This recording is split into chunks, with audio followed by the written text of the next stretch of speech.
گرداب episode 46۔ مشاورم Khan گاڑی کو اڑاتا ہوا ماڈل ٹاؤن کی طرف لے جا رہا تھا، پھر بھی اسے تسلی نہیں ہو رہی تھی۔ بے قراری اس قدر تھی کہ دل چاہتا تھا پلک جھپکتے میں یہ راستہ طے ہو جائے۔ ماوانوں سے حاصل کردہ معلومات کی روشنی میں اس نے خود سیٹھ سندرام کی کوٹھی میں جانے کا فیصلہ کیا۔ فی الحال وہ سجاد رانا کو اس کے بارے میں بتانے کی ہمت نہیں کر سکا۔ وہ چاہتا تھا پہلے خود تصدیق کر لے۔ ان کی زبانی اسے سندرام خان کے بارے میں پہلے سے معلومات حاصل ہو گئی تھی، لہٰذا یہ اطمینان تھا کہ وہ اور مشاورم خان مل کر وہاں موجود صورتحال آرام سے سنبھال لیں گے۔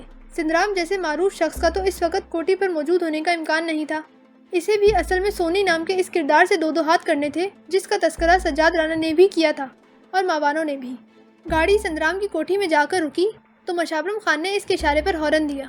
ہارن دینے کے باوجود اندر سے کوئی رد عمل ظاہر نہیں ہوا۔ اتر کر بیل بجاؤ، اس نے حکم دیا۔ مشاورم خان نے حکم کی تعمیل کی، مگر بٹن دبانے پر اسے اندر سے آواز سنائی نہیں دی۔ جانے گھنٹی خراب تھی یا بند کر دی گئی تھی۔ اس نے لوہے کے دروازے کی کنڈی کو بجایا، یہ زوردار دستک بھی بیکار گئی۔ دوسری طرف ایسی خاموشی تھی گویا کوٹھی خالی پڑی ہو۔ دوسری طرف کود کر اندر سے کنڈی کھولو۔ وہ جو گاڑی میں بیٹھا ہوا تھا اس کی کارروائی دیکھ کر نیچے اتر کر بولا۔ مشاورم خان نے حکم کی تعمیل کی اور گیٹ کی دوسری طرف کود کر دروازہ کھول دیا۔ وہ فوراً کھلے دروازے سے اندر داخل ہوا۔ اسی وقت اس کی نظروں نے نسوانی کپڑوں کی جھلک دیکھی۔ یقیناً کوئی عورت تھی جو کوٹھی کی اندرونی عمارت سے نکل کر بائیں جانب پتلی سی گلی کی طرف دوڑتی ہوئی کوٹھی کے عقبی حصے میں جا رہی تھی۔ تم ادھر دیکھو، میں پیچھے جاتا ہوں۔ اس نے مشاورم خان کو، جو اپنی پشت کا منظر نہیں دیکھ سکتا تھا، اسے حکم دیا اور خود اس گلی کی طرف دوڑ گیا۔ گلی پار کر کے وہ کوٹھی کے عقب میں پہنچا تو وہ عورت پچھلی طرف سے پھلانگ کر سندرام کی کوٹھی کے عقب سے جڑی ہوئی دوسری کوٹھی میں اترنے کے چکر میں تھی۔ اس نے ہمت کر کے اس کی بائیں ٹانگ پکڑ لی۔ رد عمل میں عورت نے اپنی دائیں ٹانگ چلائی۔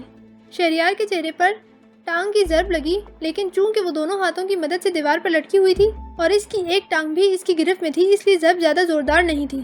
اس کے باوجود وہ جھنجھلا گیا اور پورا زور لگا کر اس عورت کو نیچے کھینچا۔ اس بار وہ دیوار پر اپنے ہاتھوں کی گرفت قائم رکھنے میں کامیاب نہ ہو سکی اور دھپ سے زمین پر گری، لیکن نیچے گرتے ہی اس نے خود کو حیرت انگیز پھرتی سے سنبھالا اور اچھل کر سیدھی کھڑی ہو گئی۔ اسی وقت شہریار کو ادراک ہوا کہ وہ کوئی عورت نہیں بلکہ ہجڑا ہے، جس کا قد 6 فٹ سے 1 انچ کم ہوگا۔ سیدھے کھڑے ہونے کے بعد وہ بس پل بھر کے لیے ہی رکا تھا اور پھر فوراً ہی اس پر حملہ کر دیا۔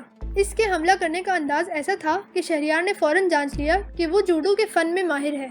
دائیں جانب جھک کر اس نے خود کو اس وار سے بچانے کی کوشش کی، لیکن یہاں اس کے اندازے کی غلطی ہو گئی۔ حملہ آور نے بائیں طرف حملے کا ڈاج دے کر اس کے دائیں شانے پر کھڑی ہتھیلی کا زوردار وار کیا۔ دائیں شانے پر لگنے والی یہ ضرب اتنی زوردار تھی کہ اسے لگا کہ اس کے شانے پر لگنے والی یہ ضرب انسانی ہتھیلی کے بجائے لوہے کی کسی مضبوط راڈ سے لگائی گئی ہے۔ وہ افراد جنہیں اس نے ساری زندگی سڑکوں پر تالیاں بجا بجا کر بھیک مانگتے دیکھا تھا، ان میں سے کوئی بھی لڑائی کے فن میں اتنا ماہر ہو سکتا تھا، اسے یہ جان کر حیرت ہوئی۔ لیکن اس وقت اس حیرت کا اظہار کرنے کی فرصت نہیں تھی۔ اپنے شانے پر لگنے والی ضرب سے فوراً سنبھلتے ہوئے اس نے بائیں ٹانگ چلائی جو حملہ آور کے پہلو میں لگی۔ ضرب زوردار ہونے کے باوجود وہ اسے آرام سے سہ گیا اور خود بھی اپنی بائیں ٹانگ سے ایک بار پھر اس کے شانے کو نشانہ بنایا۔ دوبارہ اسی جگہ چوٹ کھا کر شہریار ذرا سا لڑکھڑا گیا۔ اس نے خود ایک زمانے میں مارشل آرٹ سیکھا تھا، لیکن عملی زندگی میں اس آرٹ کو آزمانے کی اسے کبھی ضرورت نہیں پڑی، جبکہ سامنے والے کی پھرتی، قوت اور مشاقی سے اسے اندازہ ہو گیا تھا کہ وہ اس فن میں پوری مہارت رکھتا ہے۔ شانے پر ضرب لگانے کے بعد وہ رکا نہیں، بلکہ منہ سے ایک زوردار آواز نکالتے ہوئے ایک بار پھر اس پر حملہ آور ہوا۔ اس کے دونوں پہلوؤں میں اپنے دونوں ہاتھوں کی ہتھیلیوں سے ضرب لگائی۔ برچھی کی طرح کاٹ دینے والی یہ ضرب کھا کر اس کے منہ سے اوف کی آواز نکلی اور وہ زمین پر گر گیا۔ گرتے گرتے البتہ اس نے حملہ آور کے بالوں کو پکڑ کر اس کا سر زمین پر دے مارنے کی کوشش کی، لیکن نتیجے میں اس کے بال بھی ہاتھ میں رہ گئے اور وہ بچ نکلا۔ شہریار کے ہاتھوں میں آ جانے والے بال دراصل ایک وگ تھی، جس کے سر سے الگ ہو جانے کے بعد حملہ آور کا مردانہ ہیئر اسٹائل دیکھا جا سکتا تھا۔ کرخ چہرے پر عورتوں والے میک اپ اور لباس کے ساتھ یہ مردانہ ہیئر اسٹائل بہت عجیب لگ رہا تھا اور اس کی جنس ایک بار پھر مشکوک ہو گئی تھی۔ وہ یقیناً خواجہ سرا کے روپ میں کوئی مرد تھا، جو سر سے وگ الگ ہو جانے کے پر ذرا سا ٹھٹکا ضرور، مگر پھر رکے بغیر گرے ہوئے شہریار کے پیٹ پر ایک زوردار ضرب لگائی اور ایک بار پھر عقبی دیوار کی طرف دوڑ گیا۔ دیوار پر چڑھ کر دوسری طرف پھلانگنے میں اس نے بندر کسی پھرتی دکھائی۔ جب تک شہریار سنبھل کر اس کے پیچھے دوڑتا، وہ دوسری طرف کود چکا تھا۔ اس کی پیروی میں وہ بھی دیوار پر چڑھا، مگر اس دوران وہ دوڑتا ہوا عقبی کوٹھی کے گیٹ سے باہر نکل چکا تھا۔ اس کے تعاقب میں اس نے بھی گیٹ کا رخ کیا۔ آدھے رستے میں ہی اسے کسی گاڑی کے انجن کے سٹارٹ ہونے کی آواز سنائی دی۔ وہ گیٹ پر پہنچا تو اسے باہر سے بند پایا۔ جب تک اس نے گیٹ پر چڑھ کر دوسری طرف چھلانگ لگائی، گاڑی بہت دور جا چکی تھی۔ فاصلہ اتنا زیادہ تھا کہ گاڑی کا نمبر نوٹ نہیں کیا جا سکتا تھا، لیکن اس نے یہ ضرور دیکھ لیا کہ وہ سلور گرے کلر کی آلٹو تھی۔ اس آلٹو کا تعاقب کرنے کے لیے اسے گاڑی کی ضرورت تھی اور اس کی گاڑی سندرام کی کوٹھی کے سامنے کھڑی تھی۔ یہاں سے اس تک پہنچنے کے لیے پوری گلی پار کر کے ایک لمبا چکر کاٹنا پڑتا۔ اس راستے کو اختیار کرنے کے بجائے وہ جس راستے سے آیا تھا اسی پر واپس لوٹا اور اگبی دیوار پھلانگ کر سندرام کی کوٹھی میں پہنچ کر مین گیٹ کی طرف بھاگا۔ اس دوران البتہ اس نے نوٹ کر لیا کہ کوٹھی کے اندرونی حصے میں آگ لگی ہوئی ہے۔ شاید مشاورم خان اس آگ کی وجہ سے ہی مصروف ہو گیا جو اس کی طرف پلٹ کر نہیں آیا۔ وہ خود اس آگ کو نظر انداز کر کے گیٹ پر کھڑی اپنی گاڑی تک پہنچا۔ وہ لوگ ایسی صورتحال میں کوٹھی کے اندر داخل ہوئے تھے کہ مشاورم خان کو گاڑی لاک کرنے یا چابی نکالنے کا خیال نہیں آیا۔ لپک کر گاڑی میں سوار ہونے کے بعد اس نے اسے سٹارٹ کیا اور فل سپیڈ میں اس جانب دوڑا دی جس طرف سلور گرے آلٹو گئی تھی، لیکن تمام تر پھرتی کے باوجود اسے دیر ہو چکی تھی۔ کوشش کے باوجود آلٹو کی دھول کو بھی نہیں پا سکا۔ تھوڑی دیر ارد گرد کی سڑکوں پر بھٹکنے کے بعد واپس سندرام کی کوٹھی کا رخ کر لیا۔ وہاں کا نقشہ بدلا ہوا تھا۔ فائر بریگیڈ کی گاڑیاں کوٹھی کی گیٹ کے سامنے کھڑی تھیں۔ اس کا عملہ کوٹھی میں لگی آگ بجھا رہا تھا۔ آپ کہاں چلے گئے تھے سر؟ میں آپ کے موبائل پر رابطہ کرنے کی کوشش کرتا رہا لیکن آپ نے کال ریسیو نہیں کی۔ اسے دیکھتے ہی مشاورم خان لپک کر اس کے قریب آیا۔ اس کی بات سن کر اس نے اپنی جبیں تھپتھپائی۔ موبائل موجود نہیں تھا، شاید وہ عقبی جانب اس شخص سے لڑائی کے دوران اس کی جیب سے نکل گیا تھا۔ کوٹھی کے اندر 6 لاشیں ہیں۔ 5 افراد کو تو لگتا ہے کوئی زہریلی شے دے کر مارا گیا ہے۔ جس کمرے میں لاشیں پائی گئی ہیں وہیں شراب کی بوتلیں اور گلاس بھی موجود ہیں، جبکہ 6 شخص کو سر پر کوئی بھاری ضرب لگا کر ہلاک کیا گیا ہے۔ میں آپ کو فوری طور پر ان لاشوں کے بارے میں اطلاع دیتا، لیکن وہاں ایک کمرے میں زبردست آگ لگی ہوئی تھی۔ میں نے کوشش کی کہ پہلے اس آگ کو بجھاؤں لیکن مجھے کامیابی نہیں ہوئی۔ آگ مزید بھڑک اٹھی۔ مجھے مجبوراً فائر بریگیڈ والوں کو فون کرنا پڑا۔ آپ سے تو رابطہ نہیں ہو رہا تھا ورنہ میں پہلے آپ سے اجازت لیتا۔ اب بھی میں نے اس کمرے کا دروازہ بند کر دیا ہے جس میں لاشیں تھیں تاکہ آگ بجھانے والے عملے کی ان لاشوں پر نظر نہ پڑ سکے۔ اب آپ آگے بتائیں کہ کیا حکم ہے۔ مشاورم خان نے اسے مکمل رپورٹ دی۔ تم ذرا پچھلی طرف جا کر چیک کرو کہ وہاں میرا موبائل تو نہیں گرا ہوا۔ میں اس دوران لاشوں کو دیکھتا ہوں۔ کس کمرے میں ہے لاشیں؟ اس نے حکم دینے کے بعد اندر کی جانب قدم بڑھاتے ہوئے پوچھا۔ وہ جو دائیں ہاتھ پر پہلا کمرہ ہے، مشاورم خان نے بتایا، جسے سن کر وہ سر ہلاتا ہوا اس کمرے کی طرف بڑھا۔ فائر بریگیڈ کا عملہ اپنا کام کر رہا تھا۔ ان پر توجہ دیے بغیر وہ اندر کی طرف بڑھتا چلا گیا۔ اے بھائی، اندر کہاں جا رہے ہو؟ اندر آگ لگی ہوئی ہے، باہر ہی رہو۔ ایک آدمی نے بلند آواز میں سے ٹوکا۔ شٹ اپ، اپنے کام سے کام رکھتے رہو۔ جواباً وہ غرایا اور قدموں کو روکے بغیر آگے بڑھتا چلا گیا۔ اس کا انداز ایسا تھا کہ اسے ٹوکنے والا دبک کر چپ رہا۔ اس نے مشاورم خان کے بتائے ہوئے کمرے کے سامنے پہنچ کر دروازے کا نوب گھمایا اور دروازہ کھولا۔ وہ ایک ڈرائنگ روم نما کمرہ تھا جس میں سچ مچ 6 عدد لاشیں موجود تھیں۔ لاشوں کی صورت میں وہاں موجود افراد میں سے 4 خواجہ سرا تھے جن کی لاشیں صوفے پر آڑی ترچھی پڑی ہوئی تھیں۔ انہی لاشوں کے ساتھ ایک ادھیڑ عمر شخص کی لاش تھی۔ اس کے اندازے کے مطابق قیمتی لباس میں ملبوس وہ شخص سیٹھ سندرام ہو سکتا ہے۔ ان افراد کے آس پاس لڑکے ہوئے شراب کے جام نظر آ رہے تھے، جبکہ میز پر 1/4 سے بھی کم بھری ہوئی شراب کی بوتل کے علاوہ ایک بھرا ہوا جام بھی رکھا ہوا تھا۔ اس منظر کو دیکھ کر سب سے پہلا خیال یہی آیا کہ کسی نے ان افراد کو زہریلی شراب پلا کر ہلاک کیا۔ یہ شخص وہی ہو سکتا ہے جس سے ابھی تھوڑی دیر پہلے اس کا ٹاکرا ہوا تھا۔ 6ٹھی لاش دروازے کے قریب ہی پڑی ہوئی تھی۔ اس کی کھوپڑی پیچھے سے بری طرح مجروح تھی اور اس مجروح حصے سے خون اور مغز کا ملغوبہ سا بہہ کر قالین میں جذب ہو رہا تھا۔ لاش کے قریب ہی سنگ مرمر کا ایک خون آلود بھاری گلدان پڑا ہوا تھا جو یقینی طور پر آلے قتل تھا۔ کمرے کا نقشہ دیکھ کر جو بات سمجھ آئی وہ یہ تھی کہ کچھ دیر قبل کوٹھی سے فرار ہونے والا شخص یقیناً ان تمام افراد کے لیے شناسا تھا جس نے بہت آرام سے ان لوگوں کو دھوکے سے شراب میں زہر ملا کر پلا دیا۔ 6ٹھا مرنے والا شخص اپنے حلیے سے چوکیدار لگتا تھا جسے یقیناً بہانے سے کمرے میں بلایا گیا تھا اور پیچھے سے وار کر کے اس کی کھوپڑی کو پاش پاش کر دیا۔ قتل یقیناً ان افراد کے سینوں میں موجود رازوں کو پوشیدہ رکھنا تھا۔ وہ سارے ایک ہی تھالی کے چٹے بٹے تھے جو ایک ساتھ ہی دوسرے جہاں میں پہنچا دیے گئے۔ فائر بریگیڈ والوں نے آگ بجھا دی ہے سر۔ ان کے ذریعے علاقے کی پولیس کو معلوم ہو گیا ہے کہ اس کوٹھی میں کوئی حادثہ پیش آیا ہے۔ وہ لوگ یہاں پہنچ چکے ہیں۔ اس نے ابھی کمرے کا سرسری سا جائزہ ہی لیا تھا کہ مشاورم خان اس کے موبائل سمیت واپس آیا اور اطلاعات فراہم کی۔ تم ان سے جا کر بات کرو، میں سجاد بھائی کو فون کرتا ہوں۔ اس نے مشاورم خان کا اپنی طرف بڑھایا ہوا فون تھام کر اسے حکم دیا اور فوراً ہی کمرے سے باہر نکل گیا، جبکہ وہ خود سجاد رانا سے رابطہ کرنے لگا۔ شہریار، تم اچانک کہاں چلے گئے؟ رابطہ ملتے ہی سجاد نے اس سے پوچھا۔ میں ماڈل ٹاؤن میں سیٹھ سندرام کی کوٹھی پر ہوں سجاد بھائی، پلیز آپ بھی فوراً یہاں آ جائیں۔ لیکن تم وہاں کیا کر رہے ہو؟ وہ حیران ہوا۔ مجھے شینا کے سلسلے میں ایک کلو ملا تھا، اس لیے میں یہاں آیا تھا، لیکن یہاں تو معاملہ بہت گڑبڑ ہے۔ میں آپ کو فون پر زیادہ تفصیلات نہیں بتا سکتا، بس آپ آ جائیں اور ساتھ میں اپنے اعتماد کے کسی آفیسر کو بھی یہاں آنے کا کہہ دیں۔ میں فون بند کر رہا ہوں، مجھے یہاں موجود پولیس والوں سے بھی نمٹنا ہے۔ اس نے جلدی جلدی کہنے کے بعد فون بند کر دیا۔ علاقے کے تھانے کا SHO کمرے کا بند دروازہ کھول کر اندر آ رہا تھا۔ اس کے پیچھے ہی مشابرم خان تھا۔ یہ کیا؟ یہ تو سینٹ سندرام ہے، اور یہ ان کی ملازمہ سونی۔ انہیں کس نے قتل کر دیا؟ وہ جو اپنے علاقے کے صاحب حیثیت شخص کی کوٹھی میں لگنے والی آگ کی اطلاع سن کر یہاں آیا تھا، لاشیں دیکھ کر بوکھلا گیا اور شہریار سے پوچھنے لگا، یہ معلوم کرنا تو آپ کا کام ہے۔ ویسے میں آپ کو بتا دوں کہ اس معاملے کو دیکھنے کے لیے آپ کے DIG سجاد رانا صاحب خود یہاں آ رہے ہیں۔ اس نے SHO کو بے نیازی سے جواب دیا، مگر خود اس کے اندر بڑا شدید انتشار اور بے چینی تھی۔ یہاں کے حالات دیکھ کر ماں بانوں کی شینا کے متعلق دی گئی اطلاع کافی حد تک درست لگنے لگی۔ اسے سمجھ نہیں آ رہا تھا کہ اگر اس کے خاندان پر سچ مچ اتنا بڑا سانحہ گزر چکا ہے تو وہ سارے لوگوں کو اس بارے میں کس طرح اطلاع دے گا۔ ابھی تو اسے سجاد رانا سے سامنا کرنے کے خیال سے ہی پریشانی ہو رہی تھی، لیکن ان سے کچھ چھپانا بھی ممکن نہیں تھا۔ میں ایکسپرٹس کو کال کرتا ہوں تاکہ وہ جائے وقوع سے ثبوت وغیرہ جمع کر لیں۔ یقیناً باہر مشابرم خان نے ہی اسے آگاہ کر دیا کہ اندر موجود شخص کی کیا حیثیت ہے۔ مشابرم خان کی اطلاع پر شاید اس نے بھروسہ نہ کیا ہو، لیکن اب DIG صاحب کے وہاں پہنچنے کی اطلاع سن کر بالکل الرٹ ہو گیا۔ چنانچہ اپنی پینٹ سنبھالتا ہوا تیزی سے باہر لپکا۔ تم میرے ساتھ آؤ۔ SHO کمرے کے دروازے پر اپنے ایک سپاہی کو کھڑا کر گیا تھا۔ چنانچہ یہاں کھڑے رہنے کو غیر ضروری سمجھتے ہوئے اس نے باہر کی طرف قدم بڑھائے اور ساتھ ہی مشابرم خان کو اپنے ساتھ آنے کا حکم دیا۔ اب اسے اسٹور روم کی تلاشی لینی تھی، جہاں سے ماں بانوں کی اطلاع کے مطابق تہخانے کے لیے راستہ جاتا تھا۔ جلد ہی اسٹور روم اس کی نظروں میں آ گیا۔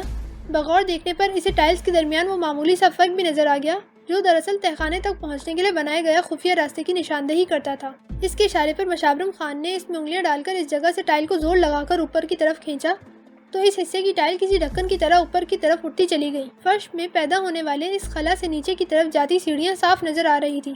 وہ اور مشابرم خان آگے پیچھے ان سیڑھیوں سے گزرتے نیچے پہنچ گئے۔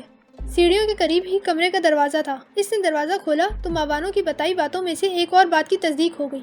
اس ہال نما کمرے میں بہت سی کرسیاں تھیں اور ایک چبوترے پر سچ مچ کی ایک بڑی سی مورتی رکھی گئی تھی۔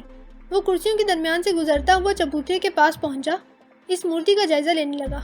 بھیانک خد و خال والی وہ مورتی بے حد سجی سوری ہونے کے باوجود دل میں کراہیت کا احساس پیدا کر رہی تھی۔ مورتی کے گلے میں اور کانوں میں موجود سونے کا زیور اس کے لیے اس کی پجاریوں کی عقیدت کا ثبوت تھا۔ یہ سوچ کر کہ اس بھیانک مٹی کی مورتی کے قدموں میں شوق و چنچل زندگی سے بھرپور شینا کو بھینٹ چڑھا دیا گیا تھا، اس کا دل کانپ اٹھا اور آنکھیں ڈبڈبا سی گئیں۔ اسی وقت اس کے موبائل کی تھرتھراہٹ نے کوئی کال آنے کا اشارہ دیا۔ اس نے موبائل اسکرین پر آنے والا سجاد رانا کا نام پڑھا تو خود کو سنبھالتے ہوئے کال ریسیو کر لی۔ تم کہاں ہو شیری؟ میں پہنچ گیا ہوں مگر تم نظر نہیں آ رہے۔ میں یہی ہوں، ابھی آپ کے پاس آتا ہوں، اس نے انہیں جواب دیا اور پھر واپس اوپر جانے والے راستے کی طرف بڑھ گیا۔ مشابرم خان اس کے پیچھے تھا۔ وہ لوگ لاشوں والے کمرے تک پہنچے تو دیکھا ایکسپرٹس کی ٹیم وہاں پہنچ چکی ہے۔ وہ لوگ لاشوں کی تصویریں لینے، فنگر پرنٹس اٹھانے اور موقع پر موجود تمام اشیاء اپنی کسٹڈی میں لینے کا کام کر رہے تھے۔ علاقے کے تھانے کا SHO وہاں موجود نہیں تھا۔ ایک دوسرے شخص کی زیر نگرانی یہ سارا کام ہو رہا تھا۔ اس شخص کو وہ دیکھ کر سمجھ گیا کہ وہ سجاد رانا کا بندہ ہے۔ ان پانچوں آدمیوں کے منہ سے کڑوے باداموں کی سی بو آ رہی ہے، جس سے اندازہ ہے کہ انہیں سائنائڈ دے کر مارا گیا ہے۔ حتمی رپورٹ پوسٹ مارٹم کے بعد ہی سامنے آئے گی۔ نگرانی کرنے والے آفیسر نے اپنی رائے کا اظہار کیا۔ اس رائے کو سن کر وہ چونک گئے۔ ان افراد کی موت زہر خورانی کی وجہ سے ہوئی، یہ تو سمجھ آ گیا، لیکن سائنائڈ کا استعمال معاملے کو مزید گمبھیر کر رہا تھا۔ اس سریع الاثر زہر کا استعمال اتنا عام نہیں تھا جس سے اندازہ ہوتا تھا کہ قاتل کوئی معمولی شخص نہیں۔ یہ تین افراد وہی ہیں جن کے بارے میں شک تھا کہ انہوں نے شینا کو اغوا کیا ہے۔ ان تینوں افراد کو پولیس شہر بھر میں ڈھونڈتی رہی اور یہ یہاں چھپے بیٹھے ہوں گے ذرا اندازہ نہیں تھا۔ وہ سجاد رانا کے قریب جا پہنچا اور اس نے ان تینوں خواجہ سراؤں کی طرف اشارہ کرتے ہوئے دھیمی آواز میں بتایا۔ آواز دھیمی ہونے کے باوجود اس کے لہجے کا ہیجان محسوس کیا جا سکتا تھا۔ مجھ سے غلطی ہو گئی کہ میں نے سندرام کی حیثیت دیکھتے ہوئے اس کی بات پر اعتبار کر لیا۔ اگر میں اسی وقت اس کی ملازمہ کو اٹھوا کر ان سے پوچھ گچھ کرتا تو شینا کا پتہ معلوم ہو جاتا۔ اپنے دائیں ہاتھ کی مٹھی کو بائیں ہاتھ کی ہتھیلی پر مارتے ہوئے اس نے غصے کا اظہار کیا اور نفرت بھری نگاہ سے سندرام کی لاش کو دیکھا۔ میں سپاہیوں کو کوٹھی کی تلاشی لینے کا حکم دیتا ہوں۔ جس طرح اس شخص کی لاش ان خواجہ سراؤں کے ساتھ ملی ہے، اس سے تو یہی اندازہ ہے کہ ان کے درمیان بہت قریبی مراسم تھے۔ جب یہ لوگ اس کوٹھی میں موجود ہیں تو اس کا مطلب شینا بھی یہیں کہیں ہوگی۔ وہ اپنے خیالات کا اظہار کرتے ہوئے جوش سے باہر کی طرف لپکا۔ ایک منٹ سجاد بھائی، آپ رک جائیں، میں یہ کام کرتا ہوں۔ اس نے فوراً لپک کر سجاد کا بازو پکڑ کر اسے روکا تو وہ ٹھٹک سا گیا، مگر پھر اس کی بات مان لی۔ میرے خیال سے آپ دوسرے کمرے میں چل کر بیٹھیں، میں خود بھی وہیں آتا ہوں۔ اس سے امید نہیں تھی، لیکن سجاد نے یہ بات بھی خلاف توقع مان لی اور کچھ گمسم سے انداز میں کمرے سے باہر نکل گیا۔ آفیسر، یہاں سے پہنچ کر تم اپنی ٹیم کو نیچے تہخانے میں لے جانا۔ وہاں سے تم لوگوں کو خصوصاً خون کے کوئی نمونے حاصل کرنے کی کوشش کرنی ہوگی۔ مجھے امید ہے کہ وہاں موجود چبوترے پر یا مورتی پر تمہیں خون کوئی ٹریسز مل سکتے ہیں۔ سجاد رانا کے باہر نکلنے کے بعد وہ پولیس آفیسر سے مخاطب ہوا اور اسے حکم دینے کے ساتھ ساتھ تہخانے تک پہنچنے کا راستہ بھی سمجھا دیا۔ جس کمرے میں آگ لگی ہے اس کے بارے میں کچھ معلوم ہوا کہ وہاں کیا ہے؟ وہ کمرہ کس مقصد کے تحت استعمال ہو رہا تھا؟ باہر نکلتے نکلتے اس نے پلٹ کر آفیسر سے پوچھا۔ یس سر، میں نے معلوم کروا لیا ہے۔ آگ اصل میں ایک نہیں 2 کمروں میں لگی تھی اور باقاعدہ پیٹرول چھڑک کر لگائی گئی تھی۔ ویسے تو آگ نے سب کچھ جلا کر ختم کر دیا، لیکن کمروں کا جائزہ لینے پر اندازہ ہوتا ہے کہ ان میں سے ایک کمرہ بیڈ روم اور دوسرا اسٹڈی روم تھا۔ آفیسر نے بتایا تو وہ سر ہلاتا ہوا باہر نکل گیا۔ یہ اطلاع بھی اس کے لیے معنی خیز تھی۔ عموماً لوگ اپنی پرسنل اشیاء خصوصاً ڈائریز اور کاغذات وغیرہ انہی 2 جگہوں پر رکھتے ہیں۔ ان دونوں جگہوں پر آگ لگانے جانے کا مطلب یہ تھا کہ سندرام کی زندگی میں کوئی ایسا راز تھا جس کو چھپانے کے لیے قدم اٹھایا گیا۔ اس واقعے نے اسے الہاباد کے مدرسے کی یاد دلا دی۔ وہاں بھی مشکوک چیزوں کو اسی طرح آگ لگا کر ان کا وجود چھپانے کی کوشش کی گئی تھی۔ وہ ایک سپاہی کی نشاندہی پر اس کمرے میں پہنچا جس میں سجاد رانا اس کے مشورے پر عمل کرتے ہوئے چلا گیا تھا۔ وہ ایک صوفے کی پشت سے ٹیک لگائے آنکھیں موندے بیٹھا نظر آیا۔ اس کے چہرے پر پریشانی اور دکھ کا جال پھیلا ہوا تھا۔ اس کی آنکھیں بے حد سرخ ہو رہی تھی، یوں لگتا ہے کہ وہ ضبط گریہ کی کوشش کرتا رہا ہو۔ مجھے شینا کے بارے میں بتاؤ شہریار، اس کے ساتھ کیا ہوا ہے؟ وہ ہے بھی یا نہیں؟ آخری سوال کرتے ہوئے اس کی آواز کانپ گئی۔ سجاد رانا نے پولیس کی ملازمت میں برسوں گزارے تھے اور اس کے مقابلے میں کہیں زیادہ تجربے کار تھا، اسی لیے اس کے رویے سے یہ بھانپ لینا کہ کوئی بہت ہی غیر معمولی واقعہ پیش آ چکا ہے اس کے لیے مشکل نہیں تھا۔ شاید شہریار کے مشورے پر وہ سب کے درمیان سے ہٹ کر اس سے الگ تھلگ کمرے میں آ کر بیٹھنے پر اسی لیے راضی ہو گیا کہ اسے خود کو کمپوز کرنے کے لیے تھوڑی سی مہلت درکار تھی۔ فی الحال کچھ کہنا مشکل ہے، کوٹھی میں ابھی تک کوئی ایسا سرا نہیں ملا کہ شینا کی موجودگی کا ثبوت مل سکے۔ البتہ ماں بانوں کی جس اطلاع کو سن کر یہاں پہنچا تھا اس اطلاع کے ساتھ جڑی بہت سی حقیقتوں کی تصدیق ہو گئی ہے۔ یوں لگتا ہے کہ ہمارے بدترین خدشات درست ثابت ہوں گے۔ وہ آہستہ سے سارے حقائق ان کے سامنے لاتا چلا گیا۔ میری بیٹی کا خون رائے گا نہیں جائے گا، میں اس کے قاتلوں کو زمین کی تہہ سے بھی کھینچ لوں گا۔ اس کی بات سن کر وہ جوش کے عالم میں بولا اور تیز تیز قدموں سے چلتا ہوا وہاں سے نکل گیا۔ اس کے کمرے سے باہر نکلنے سے قبل شہریار نے اس کی آنکھوں کا رنگ دیکھا۔ وہ پہلے سے بھی کئی زیادہ سرخ تھی، ایسا لگ رہا تھا کسی بھی لمحے ان آنکھوں سے خون چھلک پڑے گا۔ بی بی کھانا تیار ہے، آپ کے لیے یہیں لے آؤں یا ڈائننگ ٹیبل پر لگا دوں؟ وہ ایک کتاب کا سرسری سے مطالعہ کر رہی تھی کہ ملازمہ دستک دے کر اندر داخل ہوئی اور اس سے پوچھا۔ وہ سجاد رانا کے گھر پر ہی تھی، یہاں اس کا ایک مہمان کی طرح خیال رکھا جا رہا تھا، لیکن یہ عزت اور مہمان نوازی اسے کسی پتنگ کی طرح ڈولتے اپنے مستقبل سے بے فکر نہیں کر سکتی تھی۔ اسے نہ تو گاؤں کے بارے میں کچھ خبر تھی اور نہ ہی اپنے اماں ابا کے بارے میں۔ دارالامان میں پیش آنے والے واقعے کے بعد وہ محتاط ہو گئی تھی کہ فون پر لوگوں سے رابطہ کرنے کی کوشش نہ کرے۔ اس وقت بھی وہ صرف ایک فون کال کرنے کے نتیجے میں بری طرح پھنس گئی تھی۔ اگر دارالامان کا چوکیدار اپنی جان پر کھیل کر اس کے اغوا کے لیے آنے والے لوگوں کو نہ روکتا تو وہ چودھری افتخار کے پاس پہنچ چکی ہوتی۔ دولت کے نشے میں چور، ہوس کے اس پجاری سے بچنے کے لیے وہ اپنوں سے دور ادھر ادھر بھٹکتی پھر رہی تھی۔ آبلہ پائی کے اس سفر میں گرو الماس کے ٹھکانے پر گزرے تکلیف دہ اور ذلت آمیز شب و روز بھی شامل تھے۔ قسمت اسے اس قید سے تو نکال لائی، لیکن اپنوں تک پہنچنے کی اب بھی کوئی امید نظر نہیں آ رہی تھی۔ وہ شہریار سے اس موضوع پر بات کرنا چاہتی تھی، لیکن وہ اسے دستیاب نہیں تھا۔ جب سے اس نے اسے شینا کے بارے میں اطلاع دی تھی اس کا کچھ اتا پتہ نہیں تھا۔ اس کے ساتھ ساتھ سجاد رانا بھی گھر سے غائب تھا۔ کل رات نہ جانے کس وقت ان دونوں کی گھر واپسی ہوئی اور آج پھر صبح ہی روانہ ہو گئے۔ ان حالات میں وہ شہریار سے اپنے متعلق کوئی بات کرنے کا موقع ہی کہاں نکالتی، چنانچہ فی الحال یہیں رہنے پر مجبور تھی۔ آپ نے بتایا نہیں بی بی، آپ کھانا کہاں کھائیں گی؟ ملازمہ نے اپنا سوال دہرایا تو وہ اپنے خیالات سے نکل کر اسی کی طرف متوجہ ہوئی۔ ایسا کرو ڈائننگ ٹیبل پر کھانا لگا لو، بیگم صاحبہ نے بھی تو کھانا نہیں کھایا ہوگا، ہم دونوں مل کر کھا لیں گے۔ مگر بیگم صاحبہ تو منع کر چکی ہیں، میں ان سے پوچھ کر آئی ہوں۔ اس کی بات سن کر ملازمہ نے اطلاع دی، تم کھانا لگاؤ، میں خود انہیں لے کر آتی ہوں۔ وہ پیر میں چپل ڈالتی کمرے سے باہر نکل گئی اور مریم کے بیڈ روم کے سامنے پہنچ کر دروازے پر دستک دی۔ یس کم ان، اندر سے مریم کی تھکی تھکی آواز سنائی دی۔ وہ آہستہ سے دروازہ کھول کر اندر داخل ہو گئی۔ شینا کی ایک فریم شدہ تصویر پر نظر جمائے وہ اپنے بیڈ پر دراز تھی۔ اسے مریم پر بہت شدت سے رحم آیا۔ اس کی بیٹی کو چند ظالموں نے اپنی اندھی حقیقت کی بھیڑ چڑھا کر چھین لیا تھا اور وہ اب تک آس کی ڈوری سے بندھی اس کی واپسی کی منتظر تھی۔ خیریت، کوئی کام تھا کیا تمہیں مجھ سے؟ وہ اس کی آہٹ پر تصویر سے نظریں ہٹا کر اس کی طرف متوجہ ہوئی اور قدرے حیرت سے پوچھا۔ میں آپ کو کھانے کے لیے بلانے آئی تھی، میرا اکیلے کھانا کھانے کا بالکل بھی دل نہیں چاہ رہا، اس نے اپنا مدعا بیان کیا۔ اچھا چلو میں چلتی ہوں تمہارے ساتھ۔ حیرت انگیز طور پر وہ فوراً ہی راضی ہو گئی۔ میری بیٹی شینا کو بھی اکیلے کھانا کھانا پسند نہیں تھا، کبھی میرا موڈ نہ بھی ہو تو اس کی وجہ سے مجھے زبردستی تھوڑا بہت کھانا پڑتا۔ ڈائننگ ٹیبل پر پہنچنے کے بعد جب اس نے خود اپنے ہاتھ سے مریم کی پلیٹ میں کھانا ڈالا تو اس نے بے ساختہ ہی یہ بات بتائی۔ مریم کی اس بات کو سن کر وہ سمجھ گئی کہ انہوں نے اس کے ساتھ کھانا کھانے کی حامی کیوں بھر لی۔ وہ اس کے وجود سے اپنی پیاسی ممتا کو بہلانے کی کوشش کر رہی تھی۔ شینا گھر واپس آ جائے تو میں ایک بہت بڑی پارٹی کروں گی، تم بھی اس پارٹی میں ضرور آنا۔ اللہ نے چاہا تو اس وقت تک تمہارے مسائل بھی حل ہو جائیں گے۔ شہریار بہت اچھا اور ہمدرد لڑکا ہے، اس کی زبانی مجھے تمہارے حالات کا تھوڑا بہت علم ہوا ہے۔ تم فکر نہ کرو، وہ کسی نہ کسی طرح تمہیں اس مصیبت سے نجات دلا دے گا۔ وہ شاید اپنے اندر کی تنہائی سے گھبرا کر اس سے مسلسل باتیں کر رہی تھی، جبکہ کھانے کی طرف ان کا دھیان کم ہی تھا۔ پارٹی پر میں تمہیں اپنے فادر اور ان لاس سے بھی ملواؤں گی۔ میری مدر کی تو ڈیتھ ہو گئی، لیکن سجاد کی ممی کی وجہ سے مجھے ان کی کمی نہیں محسوس ہوتی۔ آفرین آنٹی بہت کائنڈ اور سافٹ ہیں، وہ میرے پاس ہی رہ رہی تھیں، لیکن انکل کا بی پی شوٹ کر گیا اور انہیں انجائنا کی تکلیف بھی شروع ہو گئی تھی، اسی لیے ان کی وجہ سے آفرین آنٹی کو گھر واپس جانا پڑا۔ ڈاکٹر نے مشورہ دیا کہ انہیں ٹینشن والے ماحول سے دور رکھا جائے۔ وہ خود ہی اسے سب کچھ بتاتی جا رہی تھی، وہ پوری توجہ سے ان کی بات سن رہی تھی۔ اس وقت اس پڑھی لکھی ماڈرن عورت اور اپنی ان پڑھ سیدھی سادی بیبے میں کوئی فرق نہیں لگ رہا تھا۔ اسے یقین تھا کہ بیبے بھی اس کی جدائی میں اسی کیفیت سے گزر رہی ہوں گی۔ ارے تم تو کچھ کھاؤ، صرف میری باتیں سننے میں لگی ہوئی ہو۔ باتیں کرتے کرتے مریم کا دھیان اس کی پلیٹ کی طرف گیا تو انہوں نے اسے ٹوکا اور خود سالن کی ڈش اس کی پلیٹ کے قریب کرتے ہوئے اس کی پلیٹ میں سالن ڈالنے لگی۔ اسی وقت فضا میں گولیوں کی تھڑتھڑاہٹ گونجی۔ اس آواز کو سن کر وہ بری طرح چونکی، پھر جلدی سے اپنی جگہ چھوڑتے ہوئے دروازے کا رخ کیا۔ ماں بانو بھی ان کے پیچھے لپکی، مگر ان دونوں کے ڈائننگ روم سے نکلنے سے قبل ہی ایک ملازمہ دوڑتی ہوئی اندر داخل ہوئی۔ پتہ نہیں کون لوگ ہیں بیگم صاحبہ، دیوار پھیلان کر چپکے سے اندر گھسنے کی کوشش کر رہے تھے۔ گارڈ نے دیکھ لیا اور فائر کھول دیا۔ جواب میں وہ لوگ بھی فائرنگ کر رہے ہیں۔ ملازمہ نے خوفزدہ لہجے میں انہیں اطلاع دی۔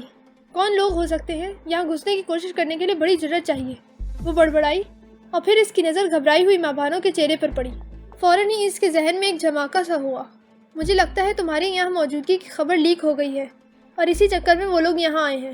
مریم نے اپنے رائے کا اظہار کیا اور تیزی سے ڈائننگ روم میں موجود فون کی طرف لپکی، مگر اگلے ہی لمحے انہیں مایوسی کا سامنا کرنا پڑا۔ ٹیلی فون کی لائن بے جان تھی، دوسری طرف باہر سے سنائی دینے والی فائرنگ کی آواز لمحے بھر کے لیے بھی نہیں رک رہی تھی۔ میرا موبائل شاید بیڈ روم میں رہ گیا ہے، میں وہاں جا کر سجاد کو کال کرتی ہوں۔ فون کی طرف سے مایوس ہونے کے بعد مریم کو اپنے موبائل کا دھیان آیا، لیکن اس سے قبل کہ وہ ڈائننگ روم سے باہر نکلتی، کھلے دروازے کی طرف ایک ڈھاٹا پوش شخص نظر آیا۔ اس نے لپک کر دروازے کو بند کیا اور آٹومیٹک لاک لگانے کے ساتھ ساتھ اوپر کی چٹخنی بھی لگا دی۔ ڈھاٹا پوش جو اس کی طرف متوجہ نہیں تھا، دروازہ بند ہونے کی آواز پر چونک کر متوجہ ہوا۔ وہ یہاں ہے، اس کمرے میں چھپی ہے شاید۔ اس کی آواز بند دروازے کے پیچھے سے ان لوگوں کو سنائی دی۔ پھر فوراً ہی دروازے کے لاک پر فائر کیا گیا۔ یہ ریپیٹر سے کیا گیا فائر تھا جس نے لاک کے پرخچے ہی اڑا دیے۔ ایک گولی اطلاع لے کر آنے والی ملازمہ کے پہلو میں گھس گئی۔ وہ بری طرح چیختی ہوئی فرش پر گری اور تڑپنے لگی۔ مریم کی قسمت اچھی تھی کہ وہ دروازہ بند کرنے کے بعد ایک طرف ہٹ گئی، ورنہ وہ ملازمہ کے ساتھ ساتھ وہ بھی گولی کی زد میں آ جاتی۔ لاک ٹوٹنے کے بعد اب باہر سے دھکا دے کر دروازے کی چٹخنی اڑانے کی کوشش کی جا رہی تھی۔ صاف ظاہر تھا یہ چٹخنی زیادہ دیر تک ٹہر نہیں سکے گی۔ آؤ ادھر سے باہر نکلتے ہیں، مریم نے سلائیڈنگ ونڈو کی طرف قدم بڑھاتے ہوئے کہا۔ زمین سے چند فٹ بلند اس سلائیڈنگ ونڈو کی طرف کوٹھی کا لان تھا۔ وہ دونوں باری باری اس طرف کود گئی۔ خود اس کے لیے کوئی مسئلہ نہیں تھا کہ ہلکے پھلکے وجود کے ساتھ اپنی چلبلی فطرت کی وجہ سے اسے اس طرح کی اچھل کود کرنے کی مشق تھی، لیکن مریم قدرے بھرے ہوئے جسم کی مالک تھی، ساتھ ہی اسے اپنی بے حد آرام دہ زندگی کی وجہ سے کبھی ایسی مشقت کی عادت نہیں ہوئی تھی، اسی لیے اسے دوسری طرف کودنے میں تھوڑی سی دقت پیش آئی اور ماں بانوں کو اسے سہارا دینا پڑا۔ جس لمحے ان دونوں نے لان میں قدم رکھے، ڈائننگ روم کے دروازے کی چٹخنی ٹوٹ گئی اور دھکا دینے والے اندر داخل ہوئے۔ ادھر دیکھو، وہ ادھر سے نکلی ہے شاید۔ وہ مریم کے ساتھ دوڑتی ہوئی عقبی جانب بنے سرونٹ کوارٹر کی طرف جا رہی تھی، تب ہی کسی کی چیختی ہوئی آواز سنائی دی۔ ان دونوں نے اپنے قدموں کی رفتار اور تیز کر دی۔ اے رک جاؤ ورنہ گولی مار دوں گا۔ لمحے بھر میں ہی دوبارہ آواز سنائی دی۔ اس آواز پر ان دونوں کو احساس ہوا کہ انہیں دیکھ لیا گیا ہے۔ بند کمرے میں موجود کھلی ہوئی سلائیڈنگ ونڈو کو دیکھ کر ظاہر ہے کہ فرار کی سمت کا اندازہ لگانا حملہ آوروں کے لیے ذرا مشکل ثابت نہیں ہوا۔ ماں بانوں نے بھاگتے بھاگتے تھوڑا سا مڑ کر پیچھے دیکھا۔ ایک نقاب پوش ہاتھ میں خطرناک گن لیے ونڈو سے لان میں کود رہا تھا۔ اس نے یقیناً گولی مارنے کی دھمکی بھی دی تھی، لیکن وہ دونوں ہی اس دھمکی کو خاطر میں لائے بغیر بھاگتی چلی گئی۔ سرونٹ کوارٹر بس اب 2-4 قدم کے ہی فاصلے پر تھا۔ یہ فاصلہ ختم ہوتا اس سے قبل ہی ان کے پیچھے آنے والے نے لگاتار 2-3 فائر کیے۔ گولیاں سائیں سائیں کرتی ان کے دائیں بائیں سے گزر گئی۔ محفوظ رہنے کے باوجود مریم اپنے اتنے قریب سے گزرنے والی گولیوں سے اتنی بری طرح خوفزدہ ہوئی کہ اس کے قدم لڑکھڑا گئے اور عین سرونٹ کوارٹر کے دروازے پر گر پڑی۔ ماں بانوں نے گھبرا کر اپنے پیچھے دیکھا۔ 2 نقاب پوش ہاتھوں میں گنز لیے اسی طرف دوڑتے آ رہے تھے۔ وہ دونوں ان کے نشانے پر تھیں، لیکن اس کے باوجود انہوں نے دوبارہ فائر کرنے کی کوشش نہیں کی۔ یکا یک انہیں ادراک ہوا کہ حملہ آور جو بھی ہیں ان کی جان لینے کا ارادہ نہیں رکھتے، بلکہ انہیں زندہ پکڑنا چاہتے ہیں، اور جو فائر ان پر کیے گئے اس کا مقصد بھی انہیں دہشت زدہ کرنا تھا، ورنہ اس کھلی جگہ پر وہ دونوں ہی واضح طور پر ان کے نشانے پر تھیں۔ وہ لوگ چاہتے تو آسانی سے انہیں نشانہ بنا سکتے تھے۔ جان کی طرف سے ملنے والی بے خبری کے احساس نے اسے حوصلہ دیا اور وہ سہارا دے کر مریم کو اٹھنے میں مدد دینے لگی۔ اسی لمحے 2 فائر مزید ہوئے اور گولیاں مریم کے بالکل قریب زمین پر آ کر لگیں۔ ان گولیوں کی زمین پر لگنے کی وجہ سے اس جگہ سے تھوڑی سی مٹی اکھڑی اور مریم اور اس کے چہرے کو خاک آلود کر دیا۔ مریم کے حلق سے ایک بار پھر دہشت زدہ چیخیں بلند ہوئیں۔ خود اس کے اپنے چہرے کا رنگ بھی اڑ گیا۔ خوف کے اس عالم میں وہ چاہتی تو سرونٹ کوارٹر میں داخل ہو کر اپنے آپ کو محفوظ کرنے کی کوشش کر سکتی تھی، لیکن اسے مریم کو یوں چھوڑ دینا بھی گوارا نہیں تھا۔ مریم کے ہاتھوں کو اپنے ہاتھوں کی گرفت میں لے کر اس نے اسے کھڑا کرنے کی بھرپور کوشش کی۔ اس بار خود مریم نے بھی ہمت سے کام لیا اور کھڑے ہونے میں کامیاب ہو گئی۔ کھڑے ہونے کے بعد سرونٹ کوارٹر میں داخل ہونے کے لیے باقی رہ جانے والا ایک قدم کا فاصلہ طے کرنا زیادہ مشکل نہیں تھا، مگر اس قدم کو اٹھانے میں اتنی تاخیر ضرور ہو گئی کہ تعاقب میں آنے والے نقاب پوش ان کے سر پر پہنچ چکے تھے۔ ماں بانوں کو پورا یقین تھا کہ جب اس نے کوارٹر کا دروازہ بند کیا تو وہ لازماً آگے موجود آدمی کی ناک سے ٹکرایا۔ یہ چھوٹا سا کوارٹر کوٹھی میں کام کرنے والے کک کے زیر استعمال تھا، اور اس کا دروازہ اتنا مضبوط نہیں تھا کہ زیادہ دیر تک اپنے تعاقب میں آنے والوں کو محفوظ رکھ سکے۔ ان کی توقع کے عین مطابق باہر سے دروازہ توڑنے کی کوشش کی جانے لگی، لیکن اس کے ساتھ ہی انہوں نے ایک ایسی آواز بھی سنی جس نے انہیں حوصلہ دیا۔ یہ پولیس گاڑیوں کی سائرن کی آوازیں تھیں جو لمحہ و لمحہ قریب آتی محسوس ہو رہی تھیں۔ پلیز آپ میرے ساتھ مل کر اسے دروازے کے سامنے رکھنے میں مدد کریں۔ کوارٹر میں موجود ایک درمیانے سائز کے جستی صندوق کی طرف اشارہ کرتے ہوئے اس نے مریم سے درخواست کی۔ وہ اس کا مطلب سمجھ کر فوراً ہی مدد کے لیے آگے بڑھی۔ اس جستی صندوق کی چوڑائی اتنی تھی کہ وہ پورا کا پورا دروازے کے درمیان فٹ ہو جاتا۔